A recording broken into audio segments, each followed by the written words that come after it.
శ్రీమాత్రే నమః.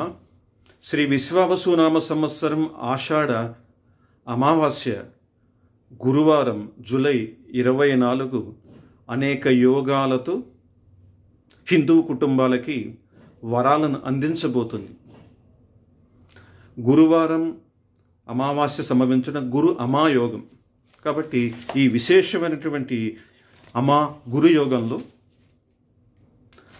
ఆ ఒక్క యోగమే కాకుండా పద్మక యోగం అనేటువంటి ఒక యోగం ఆ రోజు సాయంత్రం 4:43 వరకు పునర్వసు నక్షత్రం ఉండడం చేత పునర్వసు యోగ అనే యోగం ఏర్పడింది.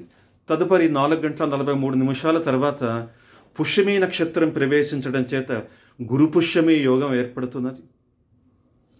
మనకు ధర్మశాస్త్రములందు ఒక ప్రకటన కనపడుతూ ఉన్నది. నమోస్తి విత్తం న ధనం న చాన్య శాద్రోపయోగి స్వపితృన్నతోస్మి తృప్త్యంతు భక్త్యా పితరో మయైతౌ భుజౌ కృతో వర్త్మని మారుతస్య. ₹1 కూడా లేనటువంటి పేదవాడనే హిందువు కూడా పితృదేవత అర్చన మానకూడదట. వనం అన్నారు ఇక్కడ శ్లోకంలో, అంటే అడవి.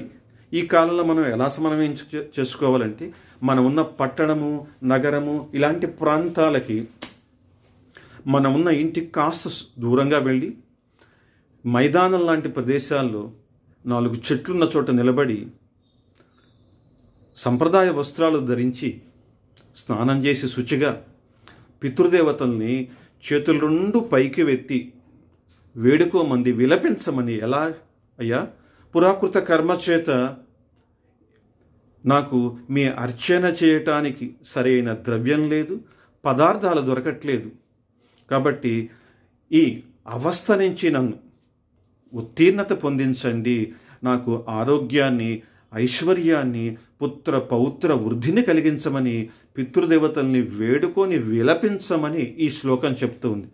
ఇది ఒక్కటి చాలు హిందూ కుటుంబాల అర్థం చేసుకొని పితృదేవతల యొక్క ప్రాముఖ్యత తెలుసుకుంటే, ఇలాంటి యోగాలని వినియోగించుకుంటే కుటుంబంలో ఉండేటువంటి కలతలు, పిల్లల యొక్క వృద్ధి విద్యల్లో కానీ ఉద్యోగాలు, వివాహాలు, వ్యాపారాల్లో నష్టాలు అనేకం జీవుడు అనుభవిస్తూ ఉంటాడు. పితృదేవత శాపాలు తగిలి వివాహాల భగ్నం అవటం కాకుండా ఇలా అనేకం జరుగుతున్నాయి. కాబట్టి సమాజంలో ఈ లోపం లేకుండా హిందూ కుటుంబాలు వీటిని బాగా ప్రచారం చేసుకొని మీరు స్థానికంగా ఉన్న ప్రాంతంలో ఉన్నటువంటి మంచి వేద పండితులైనటువంటి పురోహితుల్ని బ్రాహ్మణుల్ని కలిసి ఆ రోజు చేయవలసిన విధులని తిలతర్పణాలు, ధర్మశార్థం అంట, దర్శన శ్రార్థం, కాబట్టి పిండ పితృయజ్ఞ కాలం అది. యథాశక్తి మీరు ఆచరిస్తే మహత్పుణ్యాన్ని పొందుతారు, సంకల్పాలన్నీ సిద్ధిస్తూ వస్తాయి. అంతేకాదు ఎవరైనా సరే ఆ రోజు తప్పనిసరిగా కనీసం స్వయంపాక దానాన్ని ఇవ్వటం, ఒక బ్రాహ్మణుడికి యథాశక్తి తాంబూలంలో దక్షిణ పెట్టి ఇవ్వటం, తప్పనిసరిగా ఇంట్లో పితృదేవత అర్చన చేసిన, విశిష్ట శ్రాద్ధాలు నిర్వహించుకున్న ఆ రోజు సాయంకాలంలోపు దేశవాళీ గోమాతను దర్శించి గోసేవ చేసుకొని గోమాతకింత గ్రాసాన్ని సమర్పిస్తే పితృదేవత కటాక్షాలు అపారంగా పొందుతూ జ్ఞానసింధు యూట్యూబ్ ఛానల్లో మీకు పితృదేవత స్తోత్రం కూడా అందించి ఉన్నాం.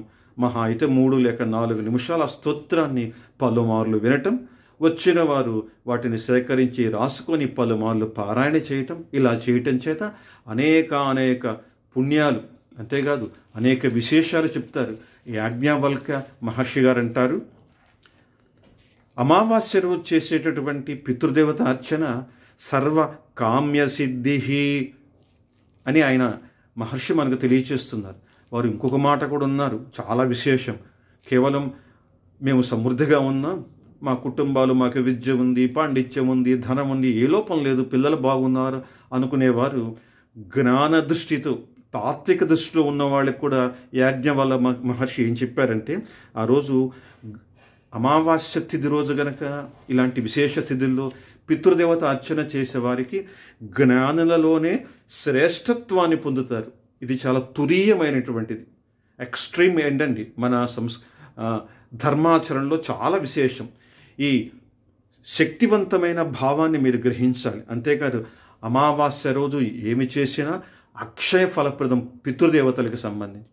ఈ విషయాన్ని మనకు జాతూకర్ణుడు అనేటువంటి వారు హేమాద్రిలో ప్రతిపాదన చేశారు.